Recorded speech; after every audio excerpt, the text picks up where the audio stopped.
Welcome back to Trash Panda Sports. It's your man Jorge here, and today we're going to go over the 2025 NFL Draft from the Buffalo Bills perspective. Who should they target? Will they draft that guy? Based on Big Baller Bean's past, there's been some hits and some misses for potential draft picks, especially early on in the draft. We're going to go through right now 2018. How can we forget? Trading up for Josh Allen in the first round at the 7th overall pick. Bam. Nailed that one. Generational talent. No arguments there. Same draft, 16th pick overall, Tremaine Edmunds.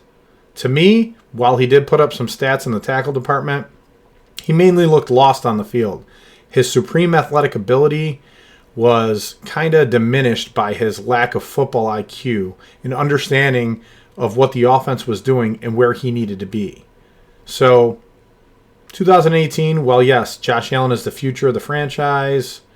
You know, he's gotten us where we are so far. Tremaine Edmunds was a big miss. When you had the opportunity to maybe cash in on what a Houston did a couple of years ago with Will Anderson there and C.J. Stroud, the Bills had a hit and a miss. So, we're going to give him mixed reviews on that one.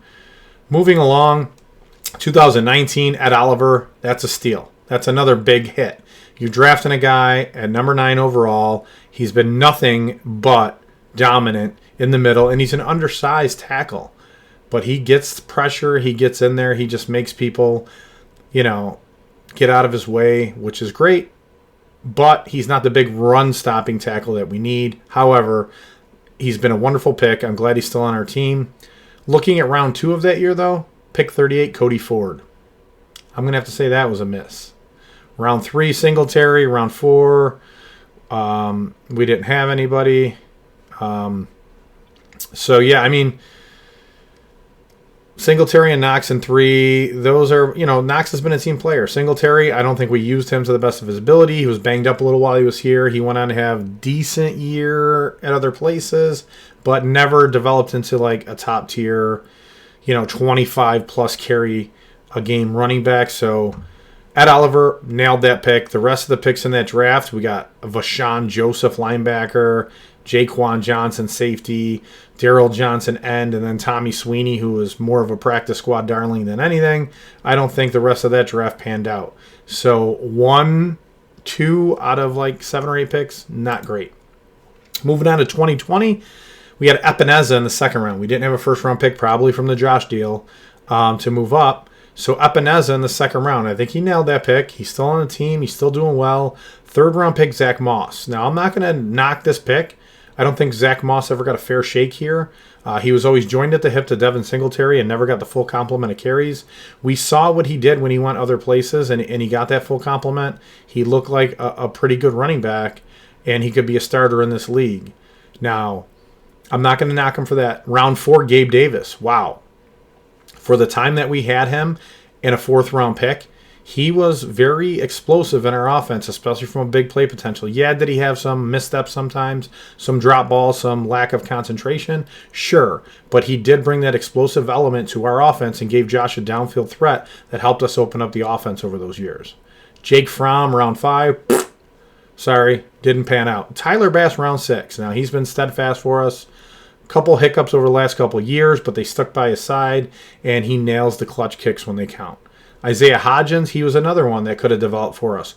We kept him on the practice squad. He was poached off by Dable when he went to the Giants, and he's been pretty serviceable, but for a 6th-round guy, we identified the talent, and he just never got to break our starting lineup. And then obviously round 7, Dane Jackson. This is where I think Big Baller Bean thrives. Those late round picks, especially in the secondary, that have turned into phenomenal players for us, critical role players in the defensive scheme that he runs. 2020 looks like a pretty decent class for him. 2021, Greg Russo, monster. Did he take a little time to develop? But when you're picking somebody at the 30th pick in the first round, that's a borderline 2nd round pick. So he nailed that one. We just locked him up long term. I love Groot. He's a phenomenal guy, high motor. He's all over the field, and he's even adapted to not just be a wide edge rusher, to come in and be stopping the run and to identify more things. And I think that had a lot to do with Von Miller being here and helping him grow as a player. Round 2, Boogie Basham. That was a failure. He had the potential, never really shined in Buffalo, and then we traded him, and he hasn't done anything since. Spencer Brown, round 3. Now, that was a nailed pick. Tommy Doyle, Marquez Stevenson, that was a flop. Damar Hamlin. Now, 6th round, I'm not going to say it was a bust because he's been an inspiration to our team.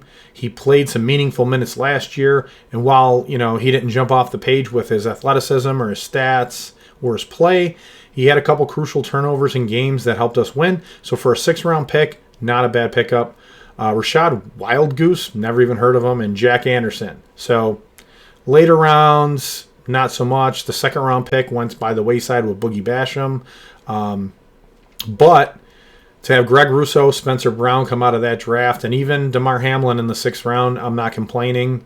We just have to really sew up those early round misses. We can't be missing on 2nd-round picks, especially this year. So 2022, we had Kaiir Elam. This is probably the worst pick that Beans had since he's been here. 1st round, 23rd overall. Horrible pick. He just was a guy that did not fit his system. He was more of a man coverage guy. Even when we put him in man coverage last year, he just didn't seem to get it. Just someone that never developed. And if you're going to waste a pick on a 1st-round guy, you need to know that it's an impact player, that he's going to get on the field right away, that he's going to play meaningful minutes. We're a team that's been 1 game, 2 games away from the Super Bowl almost every year for the last 4 or 5 years. We cannot waste a 1st-round pick on a guy who's not going to make an immediate impact on our team. You can trade that 1st-round pick away for a meaningful veteran that can step in and help your team. So if you're going to take that pick, you got to make it stick. Round 2, James Cook, enough said. Guy's been a monster for us. More carries he gets, the more explosive he's become, and the more reliant we are upon him.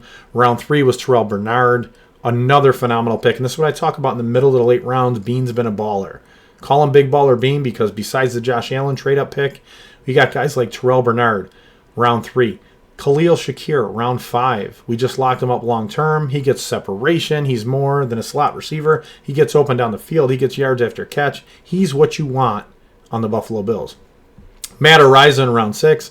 We just never gave the guy a chance, unfortunately. There were some character concerns that came out about him, some question marks, and instead of sticking by his side, the Bills cut him. I think it was pressure from the NFL, and now he's over kicking for our friends in Kansas City. Christian Benford, round 6. Here we go again. Bernard, 3. Shakir, 5. Benford, 6. Balin Spector, round 7. And he played meaningful minutes for us due to injuries at the end of last year. So he's nailing some of these later round picks. He needs to just clean it up on the early round picks. We cannot be wasting 1st and 2nd rounders.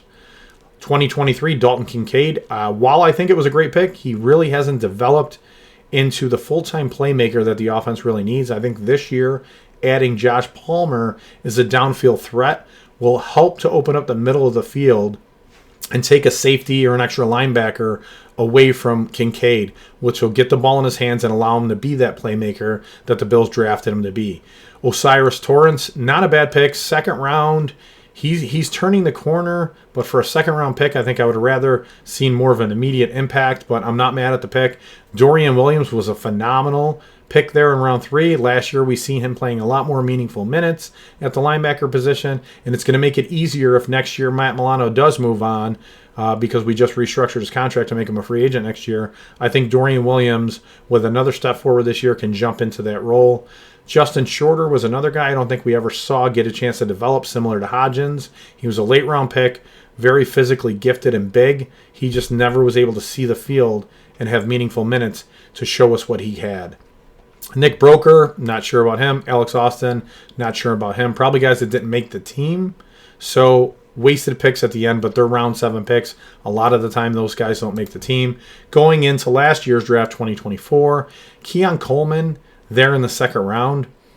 I'm not mad at the pick. I love him. He's a goofy kid. He brings such fun, positive energy. He's got a good rapport with Allen.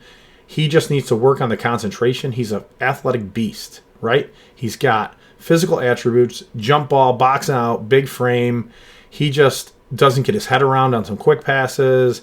He has some drops, just some things that we don't want to see from an early 2nd-round pick Potentially first round because it was only a couple picks into the second round. We needed that immediate impact player, and last year we didn't get that out of him. There was glimpses, but they were few and far between. Hopefully this year was another full off season. He takes that step forward because we really need it. Cole Bishop, this is the pick that hurt last year. Cole Bishop was everybody's darling. If you read all the pre-draft reports, this is the safety that did it all. He was a run stopper. He was back there in the coverage, making all the tackles, being in the right places. When he got on the field for us, I think the NFL game was a little too fast for him last year, and he just looked lost at times. We let Poyer and Hyde go.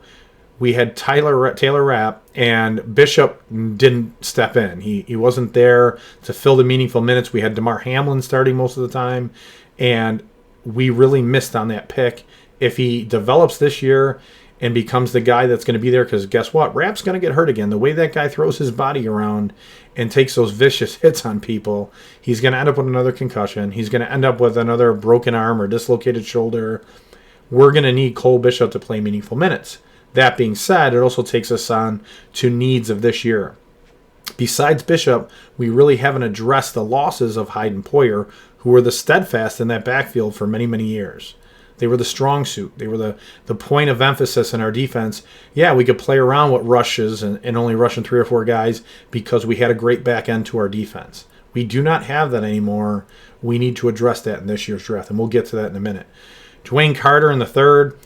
Not a bad pick. I really think he will develop into a good tackle for us in the future. He was banged up a lot last year, didn't see meaningful minutes. Hopefully that changes this year. Ray Davis, what another phenomenal pick in the middle of the late rounds. Running backs, and this is why I always say you don't pay the running backs the big bucks. James Cook, I'm sorry. I know you're looking for $15, $20 million a year. There's only 3 or 4 running backs in the league that get that right now. And in my opinion, Buffalo just doesn't have the money to give you that. Do I think you might be worth it as a player? Sure. Unfortunately, not a lot of teams have that kind of cap space to be able to give it to a position like running back when there's guys that come out every year, like you see here. Ray Davis in the 4th round. Arian Foster was either a 7th round pick or undrafted the year he came out. There are top-tier talented running backs that either go undrafted every year and get signed as free agents or get drafted in the mid to late rounds that can come in and make an immediate impact. I'm not saying James Cook isn't special.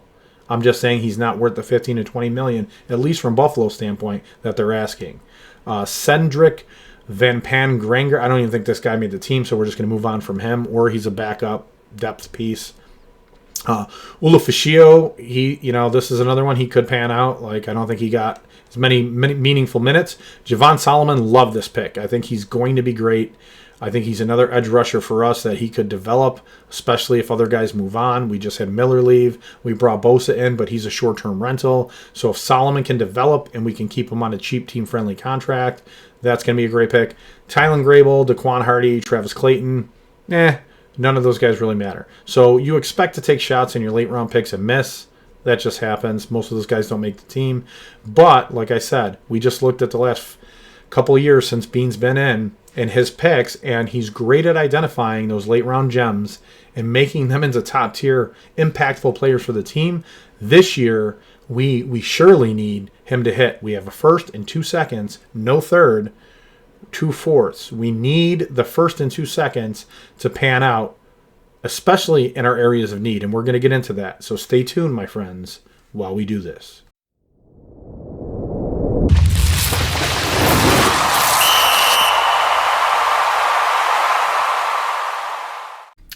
So before you can really even get into a mock draft scenario or figure out where the Bills are going to go or where the best bet for the Bills to go is, you have to know the needs of the team. So the first screen we're going to look at here is, we're on my favorite site, footballguys.com. We're going to look at the current Bills depth chart. Currently we see quarterback. I don't think we need to worry about that. Running back, I know James Cook is asking for more money. He's still under contract. We don't have to worry about that. Ray Davis showed last year in his rookie season he's versatile. He's able to bang in between the tackles and get those yards, but he's also able to go out there as a receiver and make some big plays. Ty Johnson, wow, bringing him back for the last 2 years. He's been nothing but exceptional. Joe Brady, since taking over the offense, has utilized him multiple times a game just to make some big plays. that has really opened up the offense. And then you got some other guys there. Darrington Evans, he's just been, a journeyman. He's been around the league. He's bounced around from team to team. And then we got Frank Gore Jr., who showed in camp and in limited times last year that he can be an explosive player. Not built in the same breath of his dad, who was more of a grinder and longevity-based player who just, got that 4 to 5 yards a carry every season he was in the league. Gore Jr. is more of a game breaker. He can hit the next level. He can open up the edge and get some big plays, but with nothing we need to worry about currently at running back. Maybe deeper in the draft, because we do have a lot of picks this year. It might be a position that we address, because in my opinion, I'm not for paying the running backs the big money if it's not really a huge need for your team. As we saw last year, Philly was able to pull off the Barkley move. That was the one thing they needed to get over the hump. I think Buffalo has a lot more pressing needs in a lot of other areas. And with having Josh Allen as your quarterback, the run game is important, but he's a big factor in that run game.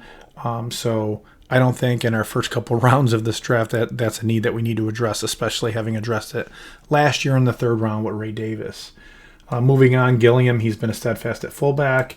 Wide receiver, now this is a here nor there.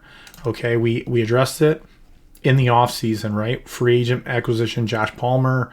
While I think we paid him a little too much money, I think his contract was more favorable than that we paid to Curtis Samuel the year before. Curtis Samuel, I want to say, is on the hook for like $9 million this year. That's ridiculous. Unless they're going to open him up and use him as more of the gadget player, touching the ball more in the offense that he was in his first few years in the league. That contract is just not beneficial to the team. So I think in that aspect, Josh Palmer's contract is more beneficial. He's got a great separation rate, one of the best in the league, and we were kind of missing that down the field last year. Keon Coleman struggled a little bit in his first season, which was to be expected because he's more of a freak of an athlete. He's more great in the jump ball, boxing out type situations because of his frame. We knew he wasn't a speedster coming out. We saw his numbers in the 40 at the combine. So do I think wide receiver is still a little bit of a need? I would say yes, but looking at the talent that we have there, we know Shakir gets open constantly. So Shakir is your slot plus. He's not just a slot receiver. He does a lot more. He gets open down the field. He takes yards after catch and brings it to a whole new level. And then, like I said, now we have Palmer as the deep threat.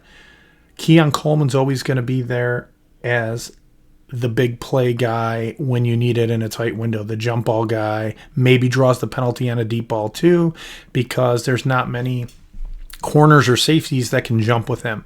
So what is the first instinct for a corner or safety when that jump ball comes up and you got a bigger receiver boxing you out? You're grabbing an arm, you're tugging at a jersey, and Coleman's always going to be a valuable asset because of that. If he works on his route running a little more and his releases, and he ends up getting greater separation, which we didn't see a lot last year.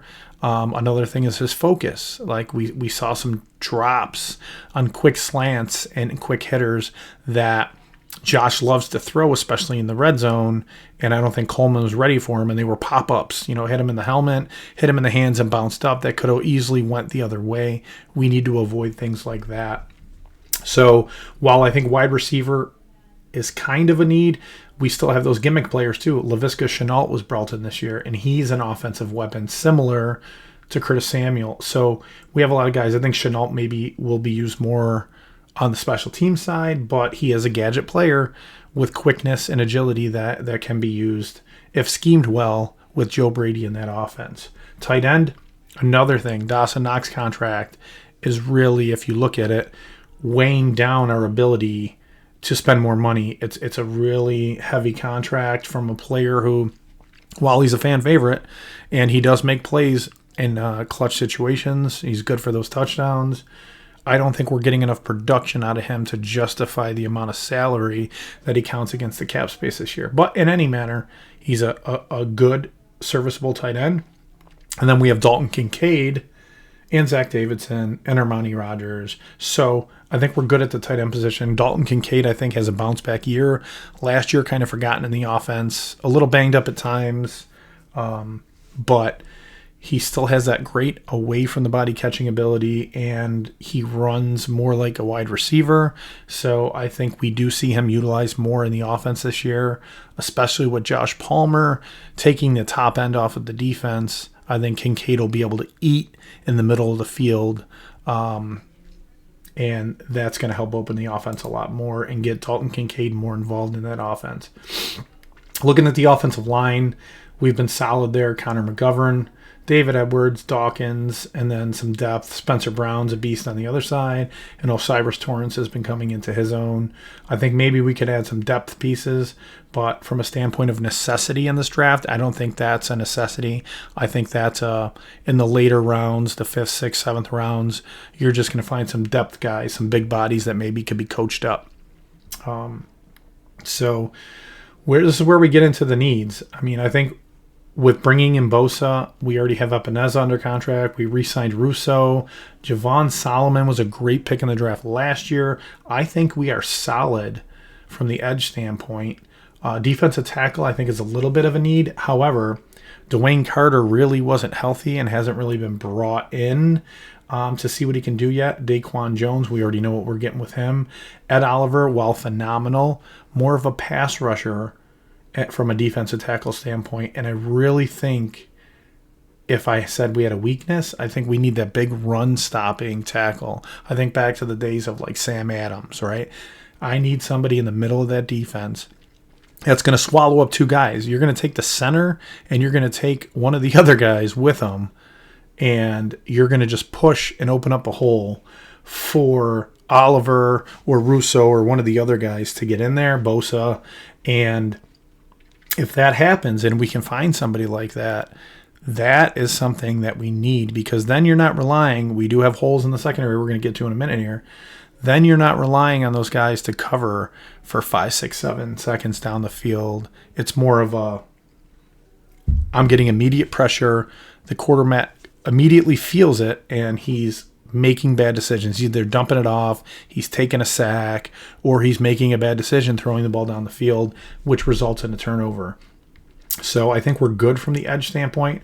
Can we add to it? Sure. It's a deep edge draft. We're going to get to that too. And I think you're going to find talent that you can groom up later on. Tackle, though, yeah. I think we need to address that at some point. It's another, like I said, the defensive line overall in this draft is a deep talent pool. So I don't think it needs to be addressed in the first round. I think the first round needs to be spent on a more pressing void that we've seen the last 2 years, and I'm going to get to that coming up here. Linebackers, I think we're solid. Balen Spector, yeah, I mean, questionable.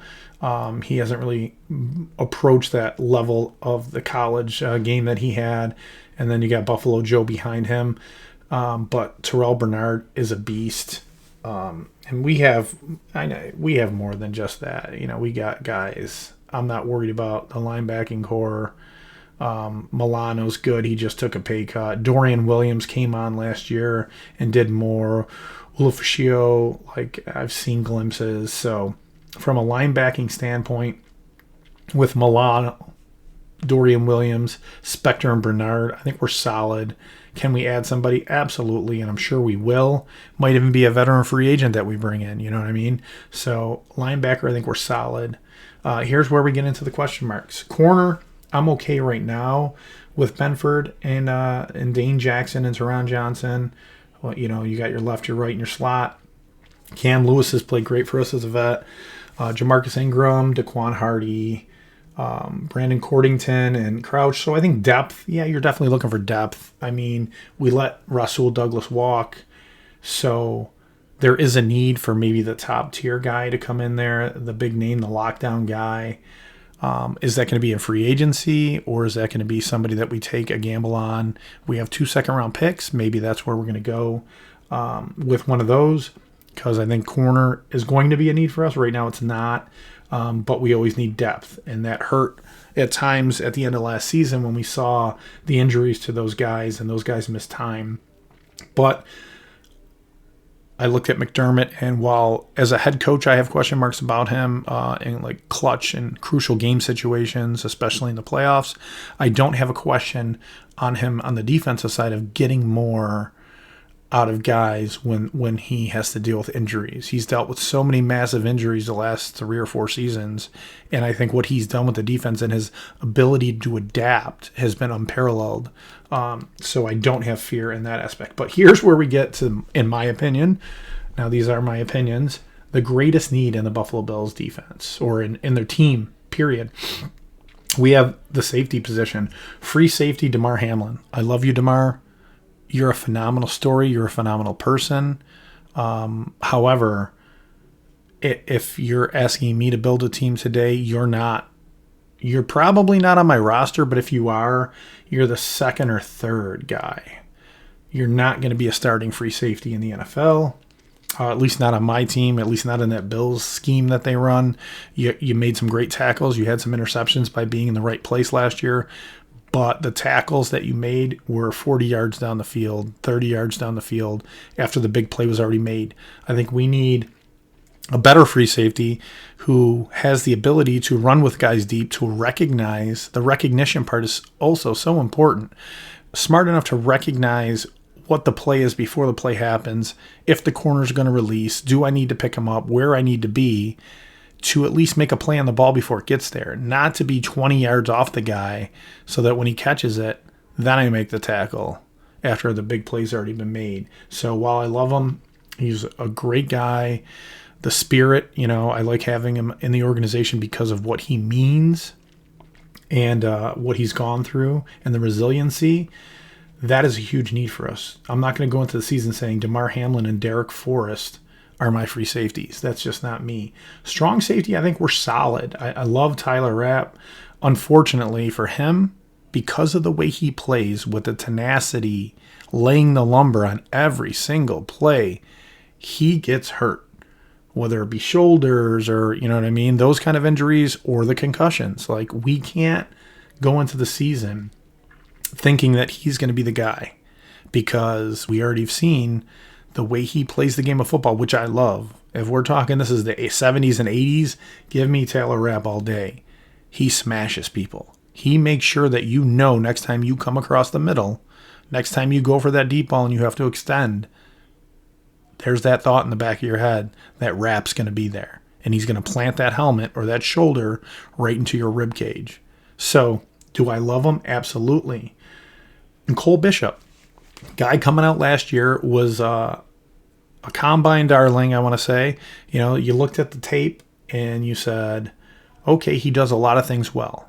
The unfortunate part about that is when you come from Utah, right, and you're not playing the top level talent all the time, and it transitions over to the NFL, where now you're playing the best of the best all the time. You're playing all the Georgia guys. You're playing the Notre Dame guys, every top tier team, LSU. You're playing those guys on every play. You're playing against them. You're not getting SWAC conference guys that maybe were JUCO guys and they got a walk-on spot, or their only offer was to whatever college. You know what I mean? You're not seeing that. So Cole Bishop had a big learning curve last year, and he looked lost at times in the defensive schemes. So I think we need to address both the free safety and the strong safety position. And we're going to get into that because looking at our first round pick, obviously we did well.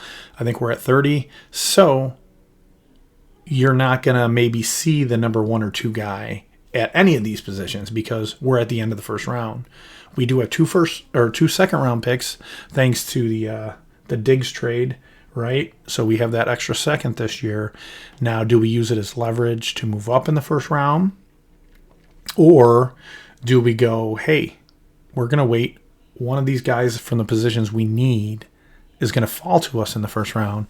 And then in the second round, we can either move up with those multiple picks, or we can use both of those to address the multiple holes that we have. And we're going to get into that because sometimes in the first round, value trumps need. And I do agree with that statement.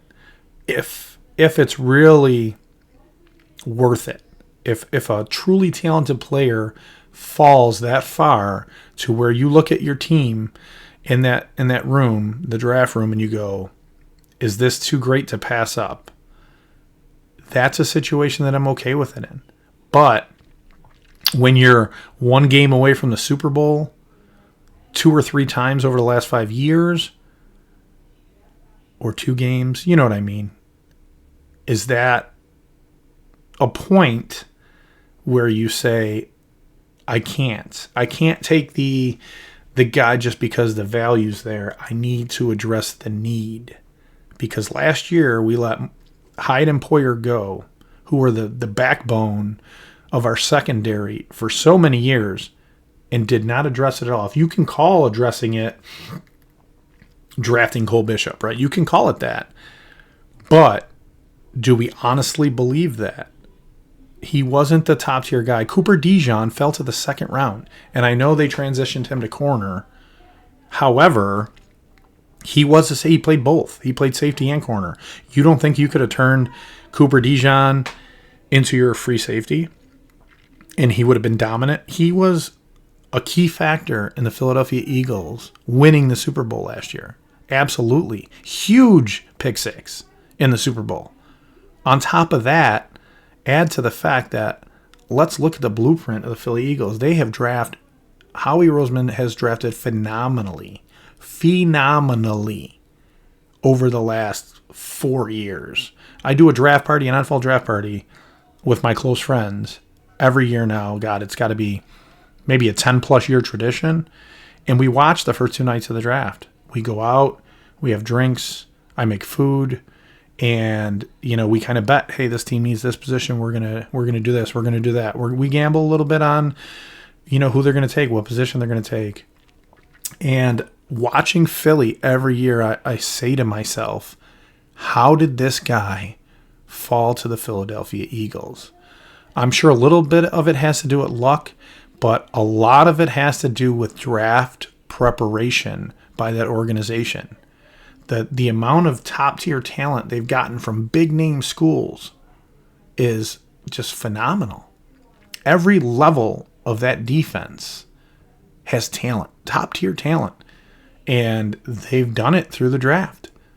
Maybe once in a while they bring in a free agent, but they've drafted well where you guys have guys on rookie contracts that are cheap. You lock these guys up for 4 to 5 years, and they're the backbone of your defense. You can go pay Saquon Barkley when your whole defense is littered with top-tier college talent on rookie contracts. You know how much money that frees up to be able to go put Jalen Carter there. He fell in the draft. They got a steal because of character concerns. They said, we're willing it. If you watch the way he dominated in the college championship playoffs the year before that draft, I'm dominated.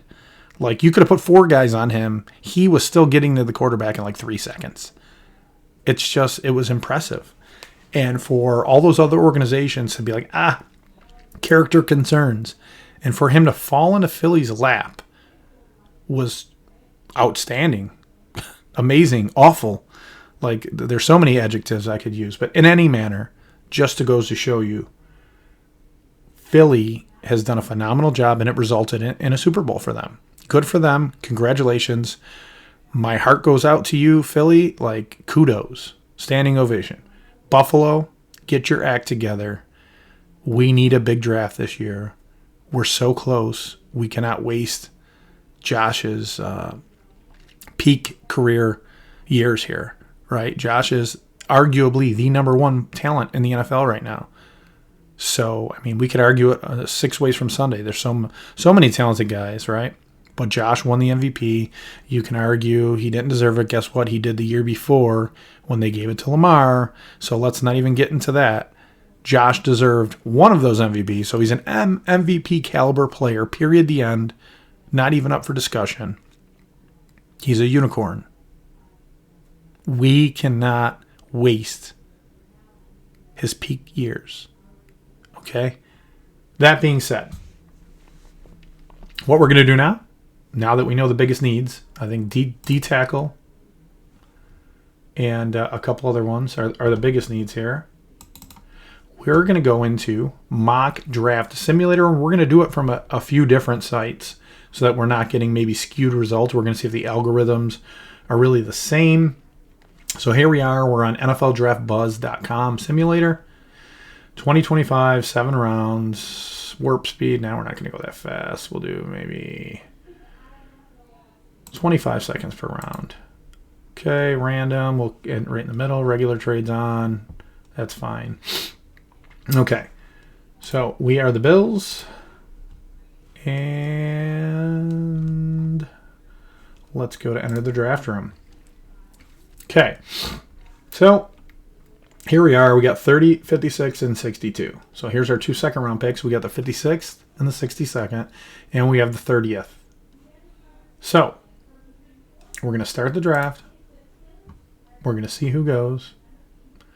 Watching all the guys go off that we expect, and then we're going to see what's left for us. So let's go right now to DB. Right now, Imanawari's there. Nick, he's a beast. But once again, is he one of those combine guys? He just ran that 4.3, and that really bumped his draft stock up. Here we go. We have 3 trade offers.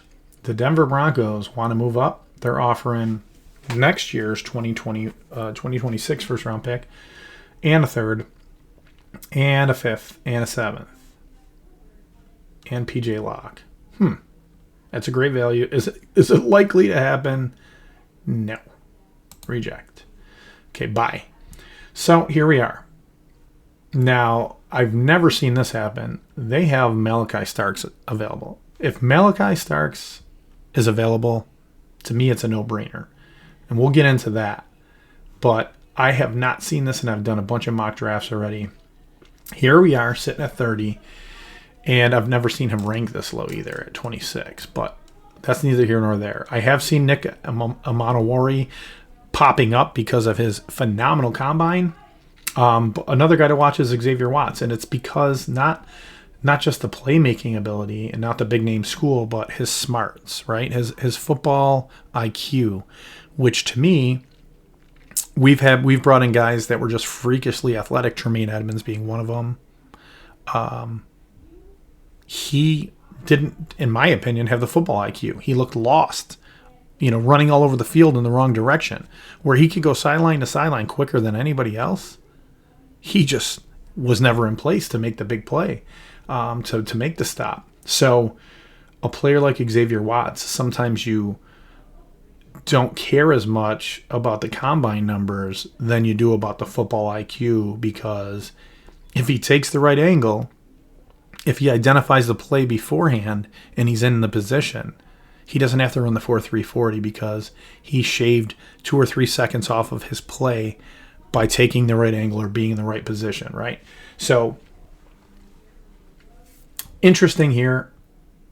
I know it's not gonna happen, but for the sake of this draft, we're gonna take Malachi Starks. Not gonna happen. There's no way he falls to 30, but let's just see. Okay. We're just gonna let this one go through, and we're gonna be back on the clock here in a matter of like 5 seconds with pick number 56. Now, we didn't do any analysis before that one because I just think that was too good to pass up. We didn't look at tackle. We didn't look at wide receiver. I think Matthew Golden was there. And he's a guy that you could look and say, Matthew Golden falling to us at 30 is one of those value things because he's like a top, depending on where we look, and we'll go look at these afterwards, he's a top 15 talent maybe in this draft. Falling to 30 would be something the Bills would have to consider. But again, is wide receiver that big of a need? Is playmaker in the offense that big of a need for us? Or do we really need to address the dumpster fire that's our secondary, or at least the back half of the secondary? To me, it's a no-brainer. I think safety is it. Last year, there were guys that were there. Tyler Nubin, Cooper DeJean. Like, there were guys there. I just think we failed to address it properly. We went with Cole Bishop in a couple rounds later. And while I think he could develop into a strong pro, last year he was lost. And as a team who planned on being in the Super Bowl or being close enough, I think that you should have looked at that position and that need with a greater sense of urgency. So here we are. Now, This is my quandary with taking. I don't think Starks is going to be there, but now look where we are in the second round. Watts is there. So had we not, and we'll go through this again, we're going to go through it with 3 different sites. Had we maybe addressed Golden there and came back and got Watts, is that worthy? And then Mukuba's there too. Andrew Mukuba is another one who they say plays with great intelligence and seems to be there on the deep ball plays. So safety is a real deep class this year. So that draws in the question, do we go at number 1 or do we go with the better value? So now let's go look. D-line. So for tackles, we got Omar Norman Lott, Deion Walker. Okay. So this is where you start to question, was it smart to take that safety? And here we go. It's Malachi Starks. Like, he is not there. You do consider the tackle or the wide receiver position. So now we look at wide receiver. And there's a bunch of the same, right? We're all in the 85 range. And Isaiah Bond's down there if you want that gadget. That guy who is a playmaker, right? And all these guys are. If they're rated in the high 85s, 85, they're good playmakers. Savion Williams. So we'll go look at everything. Offensive line. We don't need a quarterback. Running back. Omarion Hampton's still there, obviously, because they don't draft running backs early, but maybe one. And this is another. You want to talk about overly talented class this year? Hampton, Caleb Johnson, Travion Henderson, Dylan Sampson, Quinshawn Junkins, Devin Neal. All top-tier running backs that could be standout players in the NFL, in my opinion. I've watched the tape. I've seen these guys over the last 2 or 3 years, and they're all at that level. So we go back to need, right? So this is the crazy thing to me. Like, I don't know what I would do here, to be honest with you. This is why we're going to have to redraft. We're going to rethink our strategy and maybe go tackle in that first round if one of those top guys is there. Because if we can come back and get Xavier Watts right where he is right now, I think we do it. So for right now, we're going to restart the draft, okay? Just on this site, and then we're going to bop to the other site. We're going to run this one all the way through, though. We're not going to play coy and bounce back, but this is how you identify, like, okay, this guy went, this guy was still there. Now, does that happen? You would think it does happen if we don't take Starks, because taking Starks, you would think that the safety run would happen earlier, right? All right, enter the draft room. Boom, here we go. Bill's picks, everything's ready to go. We're starting the draft. Now, these do change sometimes based on the algorithm. Sometimes they do change. I haven't seen it a lot, at least not in the first round, but it could happen. So we're going through. We're going to keep, where is it, DB? We're going to keep DB up and see. So they got Malachi Starks 7 spots behind Nika Morani. My worry. Okay, so here we are. We're getting closer to us. No safeties yet. All the corners are going. No safeties. So here we go. Trade offers. We're not looking at it. We'll just reject them all. Okay. Here we go again. All 3 safeties that we would consider here still there. So let's go look at defensive tackle. And here we go. Walter Nolan is there. Tyleek Williams is there. Okay. Who's our other guy? So someone already drafted Kenny. Kenneth, the guy from Michigan's already gone, it appears. Okay. So we have a couple of the big tackles there. We're going to look at the profile real quick and see what they say. The numbers only tell part of the story. Nolan's impact went far beyond the box score. He was the anchor of the Ole Miss defense that set school records with 52 sacks, 120 tackles for loss. His consistent disruption in the backfield, highlighted by multiple 3+ TFL performances, showed his ability to take over games. The transformation from highly touted recruit to dominant SEC defender has positioned Nolan as one of the premier interior defensive line prospects in the class. Well, guess what? Tackle for losses and opening them holes and getting in there is what we're looking for. So I'm just going to read what it says about Tyleek here. but Walter Nolan appears to be the guy. Former four-star recruit, initially has sights in Alabama before landing with the Buckeyes, evolved in one of the Big Ten's most disruptive interior defenders. Beyond the raw numbers, his versatility to align anywhere from O technique to 5 technique made him a chess piece, logging over 1,500 snaps across 48 career games. That's great. Let's go look at his size again, too. 6'3", 334. Wow, that's a beast. What about him? 6'4", 296. So a little more undersized. But if he's that disruptive, and I'm sure he's going to put on weight in the NFL, I'm going to err on the side of Nolan here. So we're going to draft him. And now we're going to come back and see if our safety makes it back to us.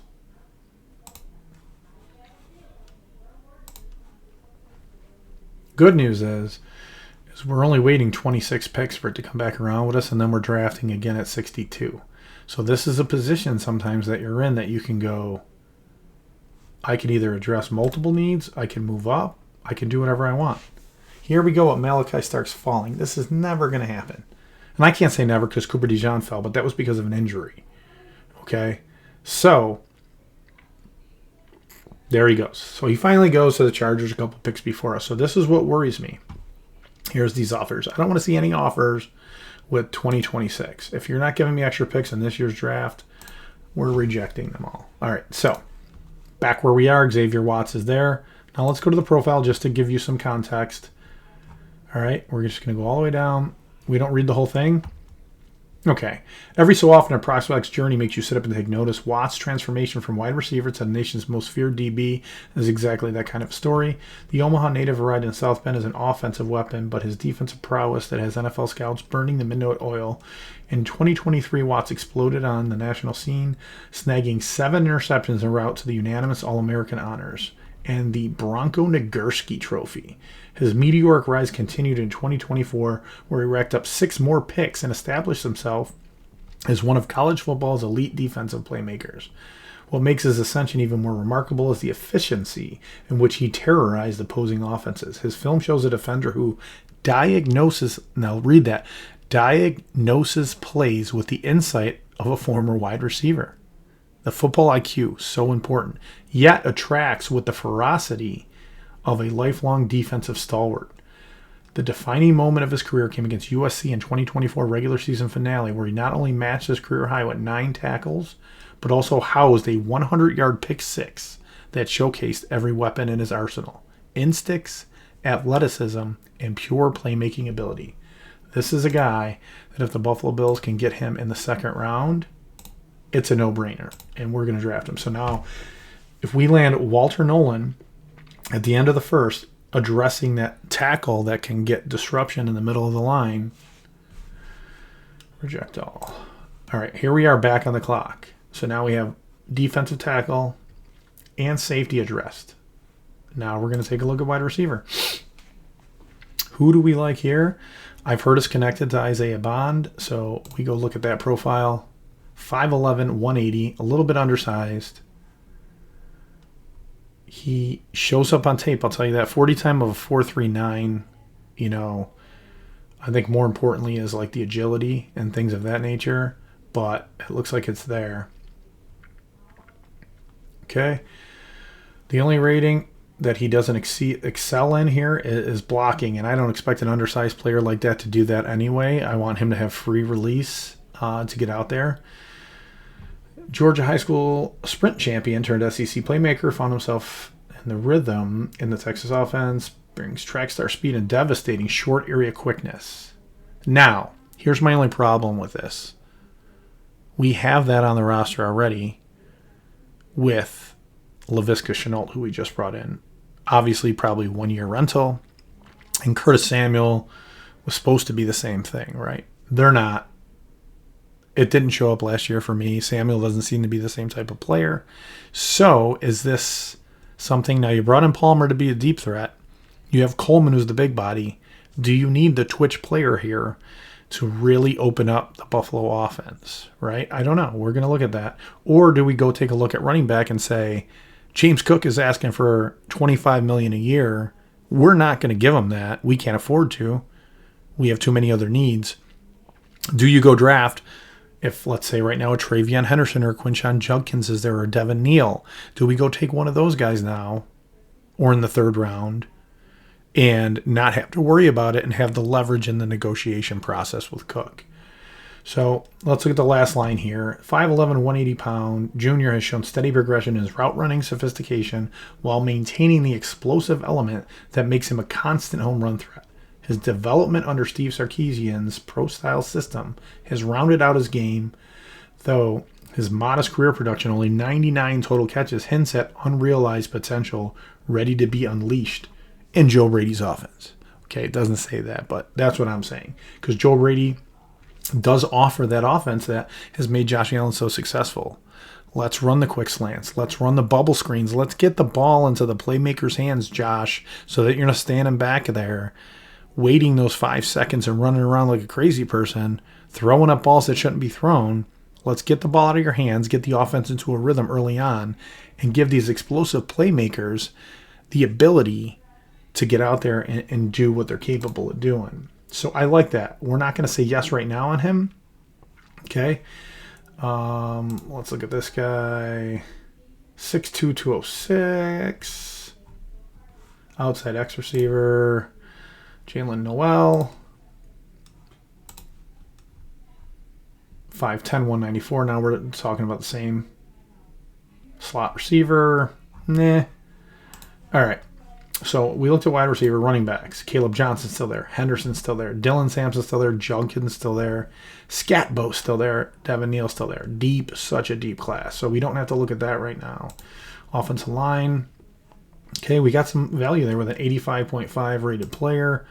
We don't need to address tight end if we wanted to. There are some guys there. It's another deep class this year. Here we come back to the defensive tackle again, and guess what? A few picks later, Tyleik Williams didn't go. Okay, so now we have an 87 ranked defensive tackle. Is there a possibility that because, if we're looking overall right now, he is the best ranked prospect? 39th overall, ranking of 87. Here we are picking at 50, 62. We're picking at 62. This might be one of those times where you go, you know what? We make this play, we make this pick. We don't have a third rounder though, but we make this pick, or maybe we trade down because everything here speaks to the talent just being available. So maybe this is the pick where we go, we got 2 great picks already. Value fell. We trade down into the third round here or back into the second because we have a big gap here, 47 picks in between our second round pick and our 2 fourth round picks. So it's a possibility, I think. But for the sake of this, we can see we can have value here at DT. We have value here at wide receiver. We have value here at running back. So I think we're okay. All right, close that one out. We're going to go on to the next one just to see if anything changes. And we're not going to go multiple rounds. We'll do 3, Buffalo, normal. Actually, let's go fast. We've already had some time here. Let's enter the draft room. Okay, 30, 56, and 62. Here we are. So, up at the top here, this is NFL Mock Draft Database Simulator. Start. Going through at lightning speed. We're going to bring back up the safety screen.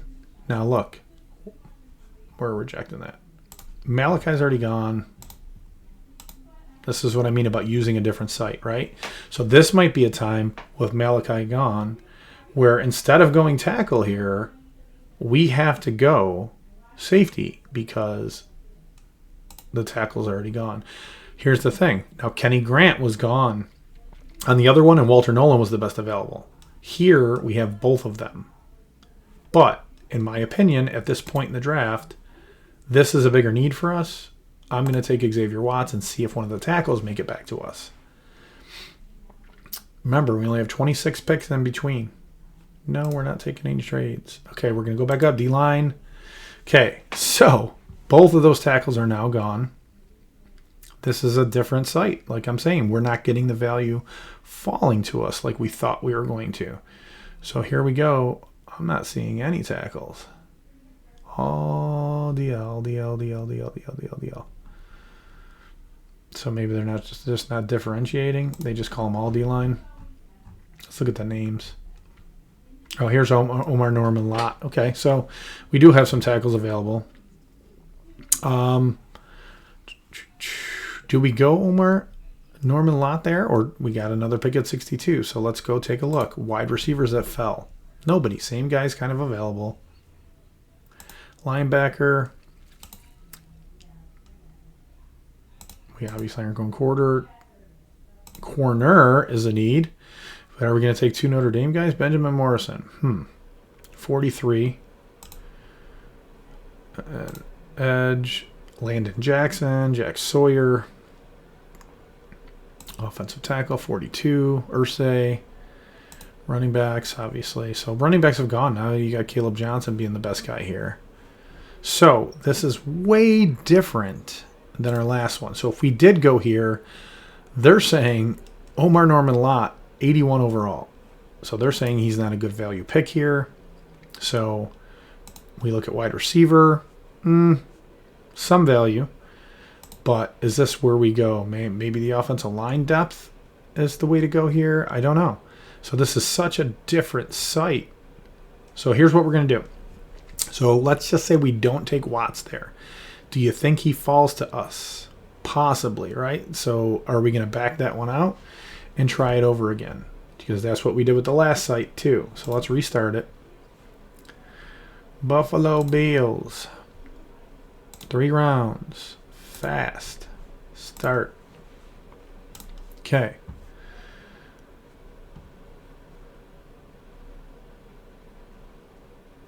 We'll bring safety up just so we can see. Reject.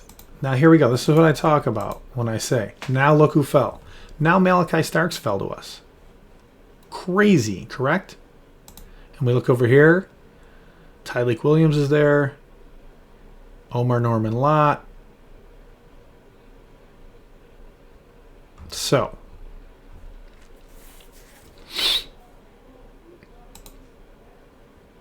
all right. I'm not sure what we'd do here.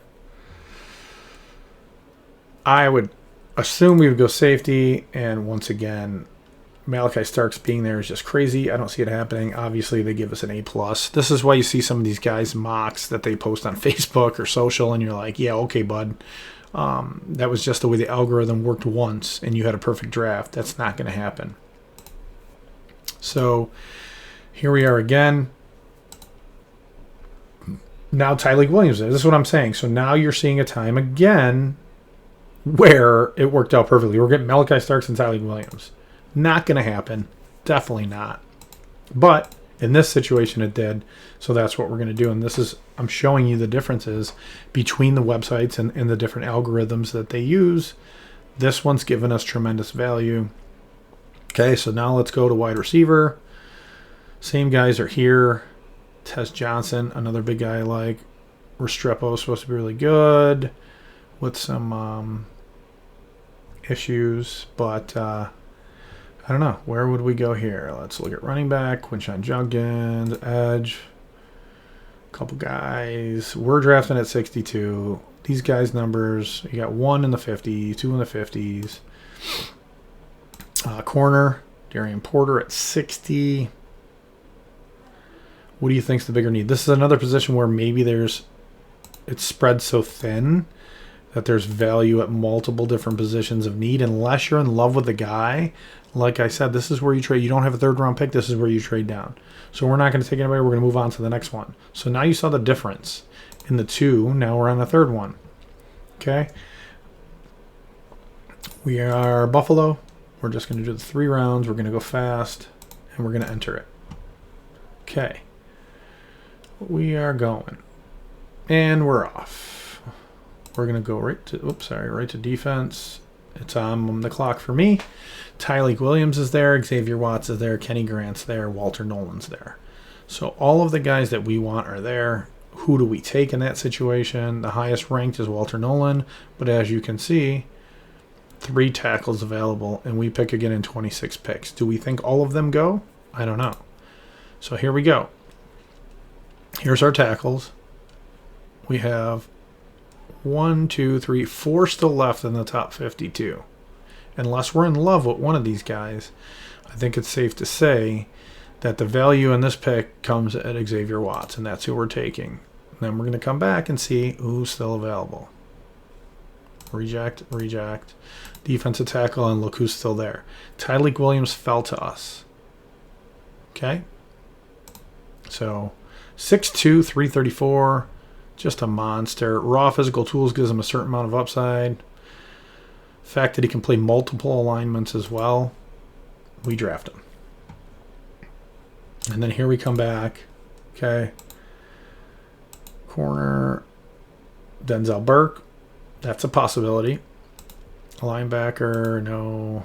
Edge. No. Tackle. Still got a couple tackles there. And then we go to the offensive side. Wide receiver. Isaiah Bond. Boom. Another guy that we've already looked at. And Tez Johnson. Very similar players. Those are considerations for like playmaking wide receivers. Not that the other guys aren't, but once again, this is a position where I think there's multiple guys available at positions that we like, right? I don't think anyone's jumping off the charts of a player who, oh my God, fell, right? But yeah, I'm not seeing anything. You might have a team that wants to trade up for Jackson Dart here, okay? Trade that pick, get a third or fall back further into the second round, and add something else later in the draft because we don't have a third round pick.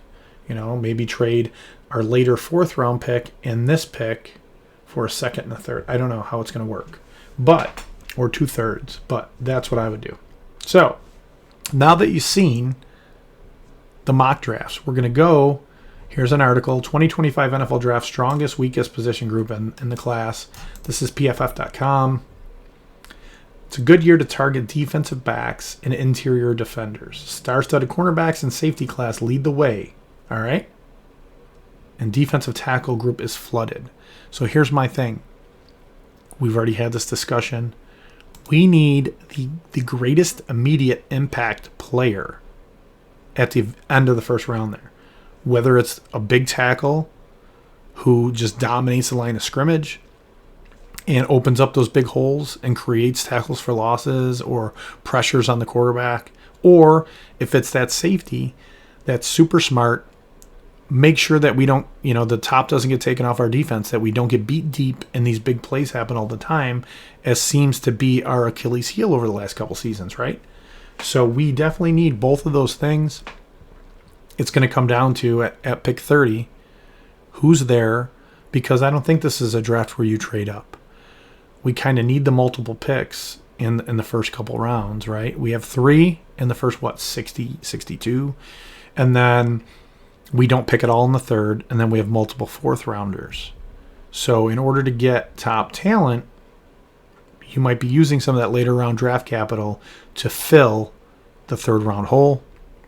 Like I showed you with our second round pick, maybe trading back and getting a second and a third, or another fourth, or trading it with a fourth to get the third that we're missing.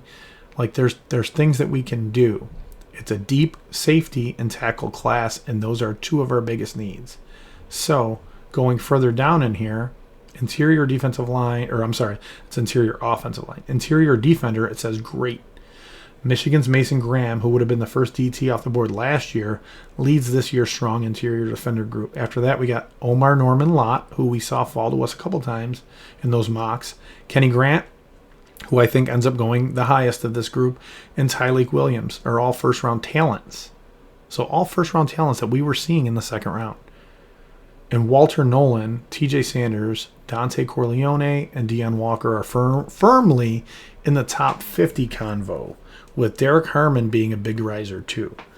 So this is why, in my personal opinion here, now I'm not an NFL expert, I'm not a scout, I'm not trained in this, I'm just using my common sense and my somewhat football knowledge here to say, in my personal opinion, safety is the biggest need for us in this draft.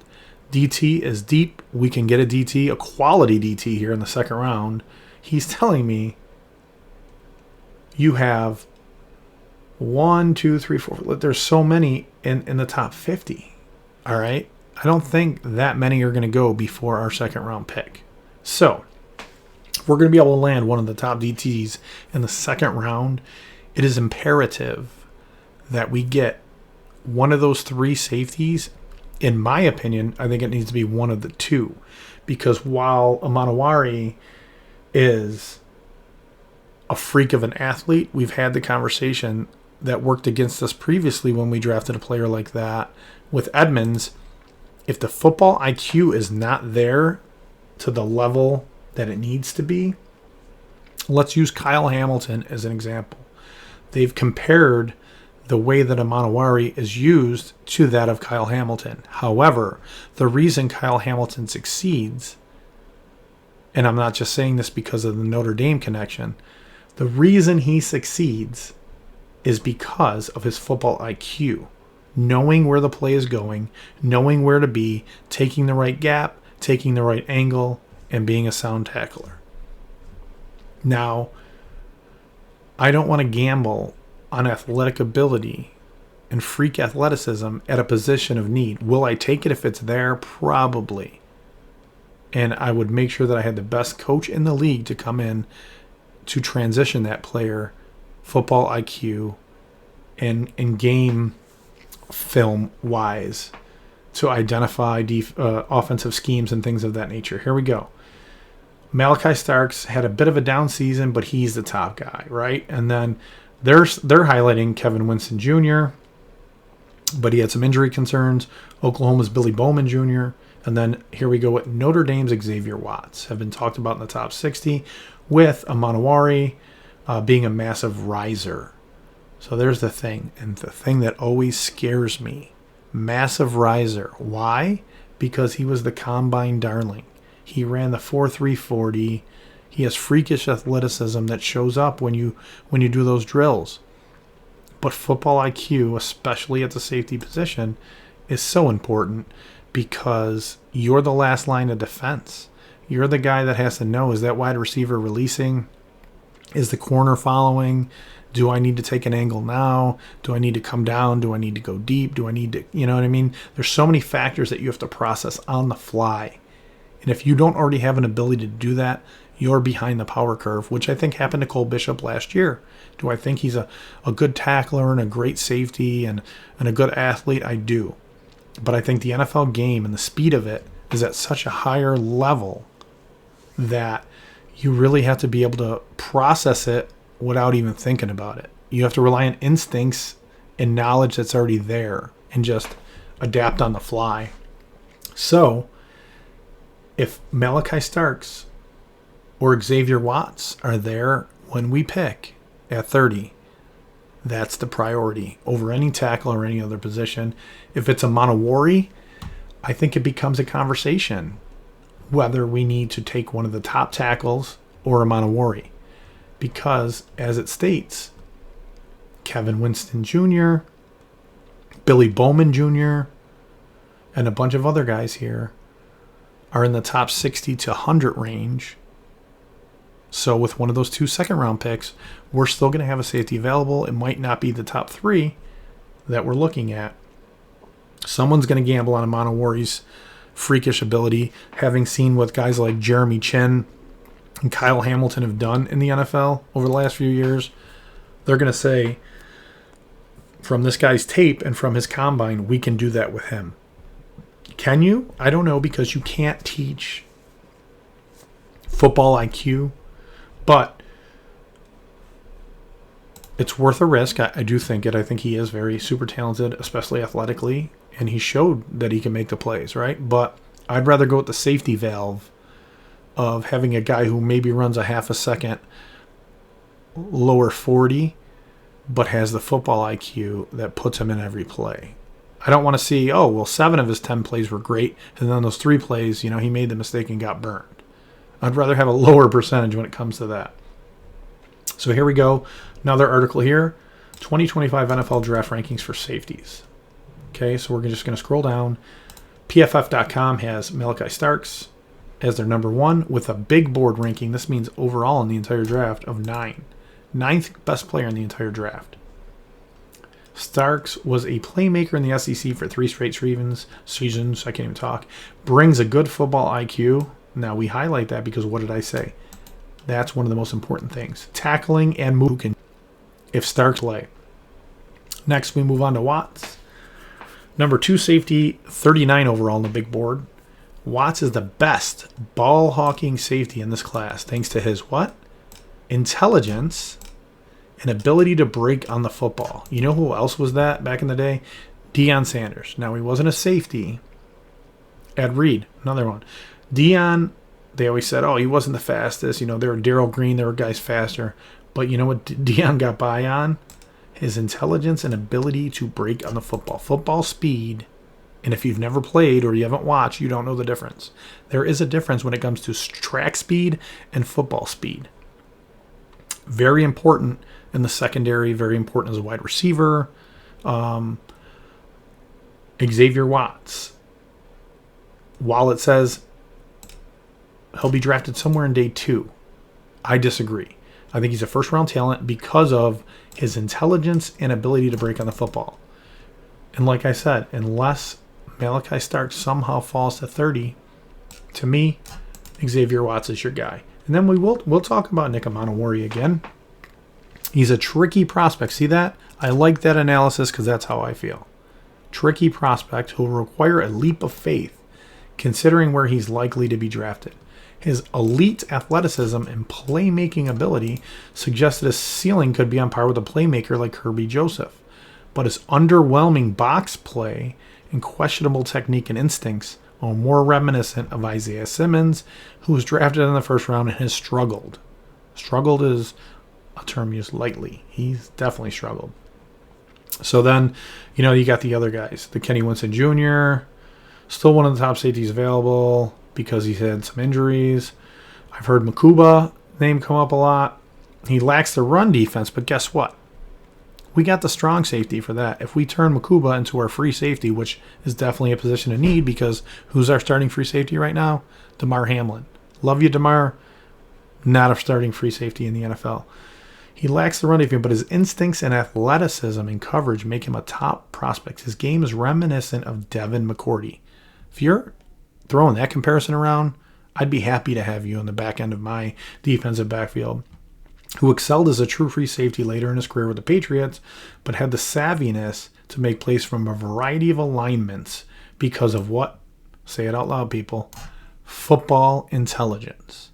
So this comes to me and says, if Watts or Starks isn't there in the first round, or some unbelievable player falls to us at 30, and we end up taking a tackle there, or we end up taking a top-tier receiver who just magically fell to us, and we can get Makuba in the second, I'm not shedding tears because of the fact that we need the deep coverage guy, right? That's what we're lacking. We have Tyler Rapp will go there and throw his helmet around and his shoulder around, and he's good up there, stopping the run and getting up in the box and labeling the slot guys when they come across to catch those balls. We really need that deep ball coverage guy with the high football intelligence that's going to know when the wide receiver's going deep or breaking off the route, and he's going to be there before the ball gets there or when the ball gets there, and not from the Damar Hamlin school where he's 20 yards down the field and makes the tackle after the guy catches it and gets 10 yak yards after the catch. So that was PFF. We're going to go to CBS real quick. They have Malachi Starks as their 12th best. Nick Amanawari as his 26th. Winston 44. Makuba 60. Okay? And then they have Xavier Watts way down at 78, which I don't agree at all. It seems like they place too much value in the combine and the numbers and not the film. So we're going to get rid of them. Here we go now. ESPN NFL Draft Analysis. They have Nick Amanawari as their number 1. Overall 21. Grade of an 89. Okay. Malachi Starks is the number 2. And I've seen this go back and forth because people look at the size. 6'3", 220, runs a 4.3. I understand. But to me, he screams Terrell Edmonds, right? The guy could run sideline to sideline at 19 years old, I think, when he came out. Better than anybody else in the NFL. But if you don't know which direction you're running and you don't know which direction the play's going, does it really matter? My answer, no, it didn't. And that's why he walked. That's why we don't have him in Buffalo anymore. Malachi Starks, 39th overall. Number 2 safety. Now they're saying this guy's 18 players better than him in draft talent this year. I don't see it. I'd rather take the more proven guy, the more refined guy, the guy who's played better talent in bigger games. But I'm not knocking the amount of worry thing, because if you can coach him up and you can increase the football IQ to match the athleticism, then he's worth the shot. And then we come down here with Watts, 67 overall, number 3 safety. So here's we go. If it's really 67 overall, you can land him in the second round, right? And then you got the Winston and some other guys. Makuba even further down. They're saying Makuba 107 overall. So, and I think they're really hitting him on his run defense, which is at times, I guess they say non-existent. But if you're looking to fill that free safety role and you miss out on the first 2 or 3 guys, for some odd reason you shouldn't at 30, but if you do, this is somebody you can fall back on even later in the draft, right? If we're seeing this right. And you can address tackle, you can maybe go get a big name wide receiver or running back if they're there, and not have to worry because you can still land a safety later. That fits the free safety bill because, in my opinion, we already have a strong safety on the roster and a one behind him. I think Bishop could be another one behind him. So, moving along. Now we're on PFF's big board. Starks number 9, Watts number 39, Amanawari number 45. See how drastically it differs from the site you're talking to? We're going to get rid of this one and go to NFLDraftBuzz.com. Nick Amanawari, they have them as the 7th ranked prospect, number 1 at safety. Malachi Starks, number 2. Okay. So here we go. I'm sorry, I lied. 25th ranked overall prospect, Amanawari, number 1 at safety. That must have been his football number. Malachi Starks, safety, 3rd average position rank, 16. Watts. So, I mean, it's all the same. These 3 are interchangeable. And then this one, see how much higher they have Makuba over Winston and Castro and Ransom. Some of the other sites had him down. So it all depends on, I think, what you're looking for, what you're holding more valuable in traits as opposed to the other ones. And then we're going to take a look right here. Buffalo Bills, March 21st, only 4 days ago. Matty Glab, team reporter, mock draft watch 4.0. So Nate Tice and Charles McDonald from Yahoo Sports have the Bills taking Amanawari, number 30. Chris Trapazzo from CBS Sports have Walter Nolan. We've seen that. Kenny Grant, Daniel Jeremiah. We've seen that. Kenny Grant, Mel Kiper Jr. Okay. Mike Renner, CBS, Nick Amanawari. This one, I don't agree with at all, but neither here nor there. We have Ryan McChrystal from Sharp Football Analysis with Jade Barron, Texas corner. I've seen this one before too. I don't think Abuka makes it to us, but John Costco with PFF has us taking Emeka Abuka, wide receiver at Ohio State. I've seen it, and that was the most name I heard before we got into draft season this year, like when they were doing the early mock drafts. I don't see it anymore. I think he goes earlier, but we'll see. Another one, Kyle Krabs, 33rd team, Walter Nolan, D-tackle, Ole Miss. Trey Amos, another corner here. This is the Draft Network, Ryan Fowler. I don't agree. I don't see us going corner. We got an edge, and I've heard that we need to address edge, but bringing Joey Bosa in, re-signing Russo, having Epineza under contract already, I don't see it. I don't think we need edge. I don't think it's that big of a need for us to go it in the first round. Here's another one, Trey Amos. Maxwell Harrison, another corner. Like Malachi Starks. So someone does have him. Max Chadwick of PFF on March 10th had him falling to us. And then we got Derek Harmon. I think that's a little early for tackles. As we said, it's a great defensive tackle, deep class. The Ringers, Danny Kelly says on March 5th, that's who we're going. So we've put ourselves through. We've looked at the depth chart, and we've said, we know what the need is. I know what the need is. We need to go top tier safety. more so on the free safety than the strong safety side. It's the most impactful position for us right now, the greatest need, and the talent's there. I have no problem taking any one of those three guys that we talked about in the first round at pick number 30. If Starks or any of those other guys fall to us at 30, I'm on a worry. I just think you have to take them. I just think that's what it is at this point. It's the greatest need for us. If we go somewhere else, I guess I'm just going to have to deal with it. But that's what we need. That's what we should go with. I really hope we do, but it's beyond our control. It's beyond our pay grade. So what are we going to do? Moving on, let's just hope for the best. And the most important thing is we're just having fun here. I'm just giving you my analysis. I'm just giving you some variations of players that we're going to see, variations of their talent, what they do well, what they don't do well, and my analysis on how it fits in, what rounds we could see them in, where the value is in those rounds. And if you want me to make the prediction of who we're going to draft, we'll go back here. Here's the three guys, right? I think it's going to be Malachi Starks. I don't think he falls to us. Just kidding. I think it's Xavier Watts. I think hopefully we draft off of football IQ. I don't think Malachi Starks falls. If he does, if it's reminiscent of Cooper DeJean last year, even though Cooper DeJean was based on injury and not like lackluster season, like Starks' 2023 year was way better than his 2024. But how much does that really mean? Do you think a kid that's only like 20 years old digressed? I don't think so. I just think it was the way the season went for Georgia, right? I don't think it had anything to do with Malachi Starks. So I think Malachi Starks does go before Buffalo's on the clock at number 30.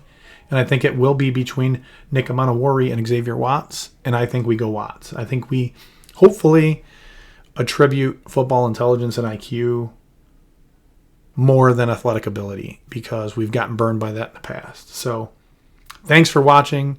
I hope you learned something from this. I hope you like what you heard. Please comment underneath. Let me know what you think about any of the players we talked about today. Let me know where you think the Bills should go. Let me know, besides where you think they should go, if we'll actually have the ability to get any of those players. And I don't know, show me your mock draft. Drop a photo of who you had the Bills taken in those rounds. You don't have to go all 7 if you don't want to. Show me your first 3 rounds. Or first 2 rounds, I should say, because technically we don't have a 3rd round pick. So show me your first 3 picks, and we can compare and we can have a discussion about it. But as always, be good, do good. God bless. Go Bills. And what? Stay trashy, my friends. Peace out.